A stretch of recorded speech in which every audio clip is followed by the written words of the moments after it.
Please subscribe करें और देखें हॉरर एंटरटेनिंग वीडियो।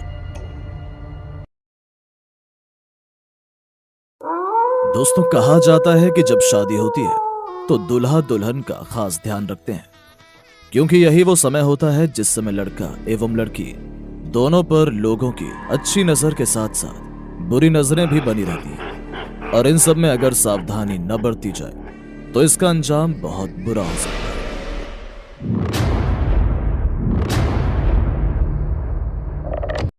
रौनक, जिसकी कॉलेज की पढ़ाई खत्म हो चुकी थी और वो अपने पिता सुधीर सिंह के बिजनेस में उनके साथ हाथ बटाने लग जाता है। उसके पापा एक बिल्डर थे और जब से उनके बेटे ने काम संभालना शुरू किया था तब से वो काफी निश्चिंत हो गए थे। वो अब अपने बेटे की शादी करवाने के लिए एक अच्छी संस्कारी लड़की की खोज में थे। एक दिन की बात है, शादी के सिलसिले में वो अपनी धर्मपत्नी ममता से बात करते हैं। ममता, मुझे लगता है कि हमें अब रौनक की शादी करवा देनी चाहिए। हाँ, आप सही कह रहे हैं। मेरी सहेली पार्वती की इकलौती बेटी है चारू, जो कि दिल्ली में रहकर पढ़ रही थी। 1 महीने पहले ही वापस आई है। कई दिनों से पार्वती अपनी बेटी के लिए रिश्ते भी ढूंढ रही है। अगर आपको ठीक लगे तो क्या मैं उससे बात करूं? हाँ, ये तो अच्छी बात है। जान पहचान में लड़की मिल जाएगी तो दिक्कत नहीं होगी। बात आगे बढ़ती है। रौनक और चारू एक दूसरे से मिलकर शादी के लिए मान जाते हैं, जिससे कुछ दिनों बाद दोनों की शादी हो जाती है। बेटी, इनका आशीर्वाद लो। ये बुआ है, ये पड़ोस की सुमित्रा आंटी है।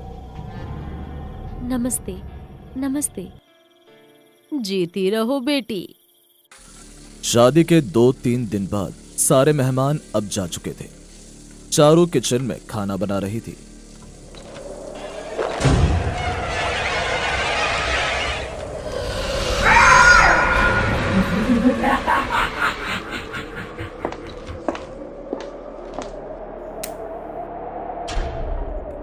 चारू, चारू बेटी, रोटी जल रही है, तेरा ध्यान कहाँ है? माँ जी, वो गलती हो गई, आगे से मैं ध्यान रखूंगी। ठीक है, मैं जा रही हूँ। ओहो, आज ये कितनी तेज हवाएं चल रही हैं। लग रहा है तूफान आने वाला है। चारू बेटा, किचन की खिड़की भी बंद कर लेना, बाहर हवा काफी तेज चल रही है। ममता के जाते ही चारू की आंखें अचानक लाल हो जाती हैं और उसके होठों पर एक अजीब सी मुस्कुराहट होती है। उसके बाल भी हवा में लहरा रहे थे। वो काफी डरावनी लग रही थी। उसे देखकर ऐसा लग रहा था मानो उसका खुद पर काबू नहीं है। थोड़ी देर बाद सभी लोग खाने की टेबल पर बैठे हुए थे और खाना खा रहे थे। बेटी चारू, दिन भर तुम काम कर रही हो, चलो अब तुम भी हमारे साथ ही बैठकर खाना खा लो। नहीं मम्मी जी, आप लोग खाना खा लीजिए, मैं बाद में खा लूंगी। शर्माने वाली कोई बात नहीं है चारू, चलो साथ में बैठ जाओ। ठीक है। चारू खाने के लिए चेयर पर बैठती है और खाना खाना शुरू करती है। वो काफी अजीब तरीके से खा रही थी, जैसे काफी सालों से भूखी हो। उसका पूरा ध्यान बस खाने पर ही था। बेटा, धीरे धीरे खाओ, इतनी जल्दी क्या है खाना खाने की? अपनी सास की बात सुनकर भी वो उनकी बातों पर बिल्कुल ध्यान नहीं देती और तेजी से खाना खाने लगती। देखते ही देखते वो घर का सारा बनाया हुआ खाना अकेले ही खत्म कर देती। ये देखकर उसके घर वाले बहुत हैरान हो जाते हैं। चारू, चारू, क्या हुआ? तुम ठीक तो हो? चारू कुछ बोले बिना बहुत ही तेजी से वहां से उठकर चली जाती है। ये चारू को क्या हुआ? वो ऐसा बर्ताव क्यों कर रही है? पता नहीं बेटा, आज तो दिन भर ठीक थी। हाँ, पर शाम को जब ये खाना बना रही थी तब से मुझे बहुत अजीब सा लग रहा है, मानो ये हमारे बीच होकर भी नहीं है। अरे छोड़ो, भी नई दुल्हन है, अभी अभी शादी हुई है, नया घर है तो शुरू शुरू में सबको परेशानी होती है। क्या पता कोई बात हो उसके मन में और वो हमसे खुलकर न बता पा रही हो। ज्यादा भूख लगी होगी इसीलिए खा लिया होगा। हम सब कुछ ज्यादा ही सोच रहे हैं। छोड़ो, जा बेटा तू सो जा, वैसे भी रात बहुत हो चुकी है।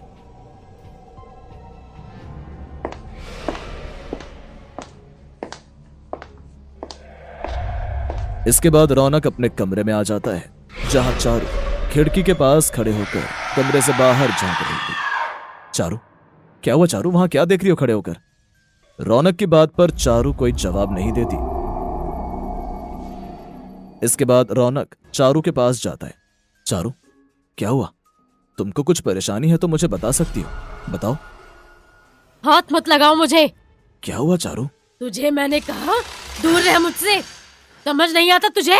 ऐसा बोलते हुए वो उसे जोर से धक्का देती है, जिसके कारण वो नीचे गिर जाता है। रौनक जैसे ही अपना सर उठाकर ऊपर देखता है तो मानो उसके पसीने छूट जाते हैं। चारू की आंखें बिल्कुल सफेद हो चुकी थी, पूरे बाल चारों तरफ बिखरे हुए थे। थोड़ी देर पहले जो चारू एक सीधी साधी सी लड़की थी, वहीं अब उसका बर्ताव बिल्कुल बदल चुका था। वो किसी चुड़ैल की तरह दिख रही थी। उसका डरावना रूप देखकर रौनक बहुत डर जाता है। रौनक घबराते हुए कमरे से बाहर जाता है। रात काफी हो चुकी है, इस समय मम्मी पापा को भी जगाना सही नहीं होगा, इसीलिए सुबह घर वालों से बात करता हूँ। दोस्तों, आप हमें कमेंट में बताइए कि आखिर क्या हुआ होगा चारू के साथ। अभी तक की कहानी आपको कैसी लगी, कमेंट में जरूर बता दीजिएगा। अगर आपने लाइक नहीं किया है तो पहले लाइक करें, और अगर आप इस चैनल पर पहली बार आए हैं तो चैनल को सब्सक्राइब करके आप हमारे साथ जुड़ सकते हैं। एक बात और, जल्द ही हम अपने आने वाले वीडियोस में लकी सब्सक्राइबर को वैल्यूएबल गिफ्ट्स देंगे, तो बेल आइकन को दबाकर हमारे साथ जुड़ जाएं ताकि आपसे ये मौका मिस ना हो। कहानी में अब आगे। अगली सुबह। माँ, चारू कहाँ है? वो तो छत पर कपड़े सुखा रही है बेटा। क्या हुआ, तू परेशान लग रहा है? रौनक कल रात की सारी बात अपनी माँ को बताता है। उसकी माँ ये सब बातें सुनकर हैरान रह जाती है। नई दुल्हन के साथ ये सब होना मुझे कुछ अजीब लग रहा है। मुझे तो लगता है शायद हमारी बहू पर किसी भूत का साया पड़ चुका है। हाँ? क्या माँ, भूत? हाँ बेटा, पर तू घबरा मत। मैं आज ही पंडित जी को बुलाकर उनसे कोई उपाय पूछती हूँ। इसके बाद रोहन ऑफिस चला जाता है। शाम के करीब 6 बज चुके थे, तभी रौनक को एक कॉल आती है। बेटे, जल्दी घर आ जा, तेरी माँ के सर पर चोट लग गई है। क्या? मैं भी आता हूँ। रौनक घबराते हुए जल्दी घर आता है। अपनी माँ को बेड पर लेटा देख बहुत परेशान हो जाता है। माँ, आप ठीक तो हैं? पर यह सब कैसे हो गया? बेटा, आज के दिन मैंने पंडित जी को घर में बुलाया था। आते ही उन्होंने घर पर बुरी शक्ति का प्रभाव बताया। इसके बाद मैं उन्हें बहू के पास ले गई। बहू ने जैसे ही पंडित को सामने देखा तो उसका रवैया बिल्कुल बदल गया। वो काफी गुस्से में आ गई। चले जा यहाँ से, मेरे सामने से चला जा। क्यों अपनी मौत को बुलाना चाहता है? चला जा यहाँ से। कौन है तू? क्या चाहता है? क्यों सबको परेशान कर रहा है? मार डालूंगी, सबको मार डालूंगी। चले जाओ यहाँ से। ममता जी, इसे देखकर लग रहा है कि किसी प्रेत शक्ति ने इस पर कब्जा कर लिया है। फिर पंडित जी कुछ मंत्र पढ़कर उसके सिर पर हाथ रखते हैं। वो बहुत बेचैन लग रही थी, मगर उनके हाथ रखते ही वो शांत होने लगी। पर अचानक तू कुछ भी नहीं कर सकता, मैं इसे लेकर जाऊंगा। फिर पंडित जी ने अपने थैले में से भभूत निकालकर उस पर तुरंत फेंक दिया, जिससे वो चिल्लाते हुए बेहोश हो गई। देखिए, ये थोड़ी देर के लिए शांत हुई है, कभी भी जाग सकती है। इसे आप बांध कर रखिए। फिर हम उसे स्टोर रूम में रखी कुर्सी पर बांध ही रहे थे कि तभी उसे होश आ जाता है। मैं तुम सबको नहीं छोड़ूंगी। इसके बाद चिल्लाते हुए चारू ने ममता के ऊपर हमला किया और जोर से अपनी सास को धक्का दिया, जिससे वो एक दीवार से टकरा गई और उसके सर पर चोट लग गई। इसके बाद बड़ी मुश्किलों से पंडित जी ने उसे स्टोर रूम में बंद किया। हाँ बेटा, मैं तो बाहर गया था, पर जब से घर में आया हूं तब से स्टोर रूम के अंदर से तेज चीखने चिल्लाने की आवाजें आ रही हैं। मुझे समझ नहीं आ रहा कि हमारी बहू के साथ ये सब हो क्यों रहा है। पापा, जो हो गया सो हो गया, पर अब ये सब ठीक कैसे होगा? बेटा, उसका उपाय भी पंडित जी ने बताया है। यहाँ से 20 किलोमीटर दूर कसौली नाम के गांव के शमशान घाट में एक बटुकनाथ बाबा रहते हैं। वो ऐसे शक्तिशाली प्रेतों पर काबू करना जानते हैं। तो देर किस बात की पापा, चलिए चलते हैं, पर हम उसे लेकर कैसे जाएंगे? नहीं बेटा, अभी मामला बहुत गंभीर है। हम बहू को इस हालत में तो वहां नहीं ले जा सकते। पर चिंता मत करो, पंडित जी ने कहा था बहू का केवल एक बाल ही काफी है, उसी से उन्हें सब कुछ पता चल जाएगा। इसके बाद दोनों बाप बेटे गाड़ी में कसौली के शमशान घाट की तरफ निकल जाते हैं। वहां पहुंचकर वो सारी बातें उन बाबा को बताते हैं कि शादी के बाद कैसे उनकी बहू का बर्ताव बदल गया है। इसके बाद वो अपने साथ लाया हुआ वो बाल उन्हें देते हैं। बाबा उस बाल को अपने अग्निकुंड के बगल में रखकर आंखें बंद कर कुछ मंत्र का जाप करते हैं। थोड़ी देर बाद जब वो आंखें खोलते हैं, तुम्हारी बहू चारू के ऊपर किसी ने काला जादू करके किसी बुरे प्रेत का साया उस पर डाल दिया है। तुम्हारी बहू के पास बहुत कम समय है, अगर जल्द ही कुछ नहीं किया तो उसकी जान भी जा सकती है और इससे बाहर निकलना बहुत मुश्किल है। बस एक ही रास्ता है। वो क्या रास्ता है बाबा, और किसने किया है ये सब? ये किसने किया है ये तो मैं नहीं बता सकता, पर मैं इसे तुम्हारी बहू से हटाकर जिसने ये काला जादू तुम्हारी बहू के ऊपर किया है उस पर वापस डाल सकता हूँ, जिससे तुम्हारी बहू ठीक हो जाएगी और जिसने ये सब किया उसे उसकी सजा मिल जाएगी। शुक्रिया बाबा जी, आपका बहुत बहुत शुक्रिया। दोनों बाप बेटे कार में वापस घर जा रहे होते हैं। तभी रौनक बोलता है, पापा मैं उसे छोड़ूंगा नहीं जिसने मेरी बीवी के साथ ऐसा किया। शांत हो जा बेटा, जिसने बहू के साथ ऐसा किया होगा उसको सजा खुद मिल जाएगी, उसकी हालत इससे भी बुरी होगी। इसके बाद वो दोनों घर पहुंचते हैं। आ गया बेटा तू, क्या कहा बाबा जी ने? अभी चारू कैसी है? पता नहीं बेटा, पर अब स्टोर रूम से कोई आवाज नहीं आ रही थी, पर मुझ में इतनी हिम्मत नहीं कि मैं दरवाजा खोलकर देख सकूं। कोई बात नहीं माँ, आप चिंता मत कीजिए, अब सब ठीक हो जाएगा। वो लोग स्टोर रूम का दरवाजा खोलते हैं तो देखते हैं कि चारू बुरी हालत में बेहोश पड़ी थी। वो उसे स्टोर रूम से निकालकर बेड पर सुला देते हैं। इसके बाद अगले दिन सुबह चारू की जैसे ही आंखें खुलती हैं तो वो अपने सामने रौनक और अपने सास ससुर को खड़ा पाती है। तीनों को सामने खड़ा देखकर वो चौंक जाती है। मम्मी, पापा और रौनक, आप तीनों एक साथ अचानक, और मुझे ऐसे क्यों देख रहे हैं? क्या हुआ? चारू की इतनी बात सुनकर वो तीनों राहत की सांस लेते हैं। अब चारू बिल्कुल पहले जैसे बात कर रही थी, लेकिन पिछले कुछ दिनों से उसके साथ क्या हुआ या उसने क्या क्या किया था, उसे इन सब चीजों के बारे में कुछ भी याद नहीं था। नहीं नहीं बेटी, कुछ नहीं, वो हम ऐसे ही रूम में आए थे, कोई खास बात नहीं है। उसी दिन सब डाइनिंग टेबल पर खाने का इंतजार कर रहे थे और चारू किचन में खाने की तैयारी कर रही थी। बहू बिल्कुल ठीक हो चुकी है, इस बात की मुझे बहुत खुशी है। हाँ पिताजी, खुशी तो है, पर ऐसा किसने किया था वो अभी तक पता नहीं चला। ये सब बातें चल ही रही होती हैं कि तभी उनके घर के दरवाजे पर दस्तक होने लगी।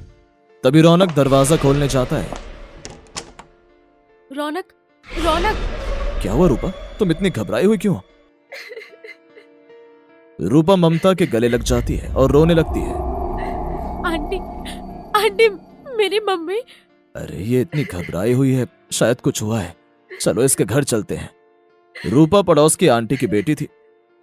रौनक अपने माता पिता के साथ बगल में रूपा के घर जाता है,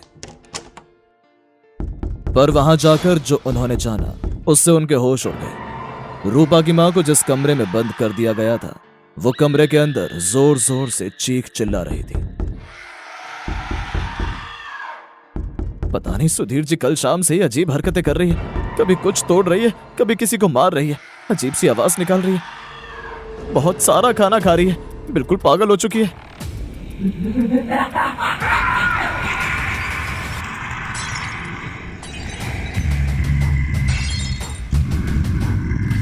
इसीलिए हमने उसे एक रूम में बंद कर दिया है। समझ नहीं आ रहा कि आखिर ये सब हो क्यों रहा है। रौनक और उसके मम्मी पापा चौंक जाते हैं और एक दूसरे को देखने लगते हैं, पर दूसरी तरफ रौनक बहुत गुस्सा हो जाता है और रौनक के पिता सारी बातें रूपा और उसके पिता को बताते हैं कि कैसे उनकी बीवी ने उनकी बहू पर काला जादू किया था, जो कि अब खुद उन पर उल्टा पड़ चुका है। आंटी, मुझे माफ कर दीजिए, मेरी वजह से ही हुआ है ये सब। मेरी मम्मी हमेशा से चाहती थी कि रौनक की शादी मुझसे ही हो, लेकिन अब उन्हें पता चला कि आप रौनक की शादी अपनी सहेली की बेटी से करवा रही हो तो वो बहुत गुस्से में आ गई। उन्होंने एक बार कोशिश करी कि आपको समझा पाए, पर आपने उन्हें इनकार कर दिया। इसीलिए गुस्से में आकर उन्होंने आपकी बहू पर काला जादू कर दिया। शादी के दिन आशीर्वाद देते समय उन्होंने चारू के कपड़े का धागा तोड़ लिया। काला जादू करके चारू पे काली शक्ति हावी करवाई। मैंने उनको बहुत मना किया पर वो नहीं मानी और मुझे भी उन्होंने डांट कर चुप करवा दिया। बहुत दिन बीत गए। सुमित्रा आंटी की हालत में अभी भी कोई सुधार नहीं आया था। वो अभी भी चीखती चिल्लाती रहती है। न जाने वो कब ठीक होंगी या शायद नहीं भी। काला जादू, तांत्रिक क्रिया, इन सब से दूर ही रहना चाहिए, नहीं तो ये आपकी जिंदगी बर्बाद भी कर सकता है। दोस्तों, यहां तक की कहानी देखने के लिए धन्यवाद। दोस्तों, वैसे तो हम डरावनी स्टोरी बनाते हैं, पर मैं आपको एक डरावना स्टैटिस्टिक्स बताना चाहता हूं कि हमारे वीडियो जो देख रहे हैं उनमें से 98% लोगों ने हमारे चैनल को सब्सक्राइब ही नहीं किया हुआ। तो अगर आप भी उन 98% में से हैं तो प्लीज चैनल को सब्सक्राइब कर दीजिए। दोस्तों, आपको हमारी ये वीडियो कैसी लगी कमेंट में हमें जरूर बताएं, और स्टोरी पसंद आई हो तो लाइक भी जरूर करें। आपकी लाइक से हमारा उत्साह बढ़ता है। हॉरर होमीज यूट्यूब चैनल को सब्सक्राइब कर बेल आइकन भी जरूर दबाएं ताकि आगे आने वाली स्टोरी आप सबसे पहले देख पाएं। हमारी स्टोरी को प्यार देने के लिए और पूरी देखने के लिए आपका बहुत बहुत धन्यवाद।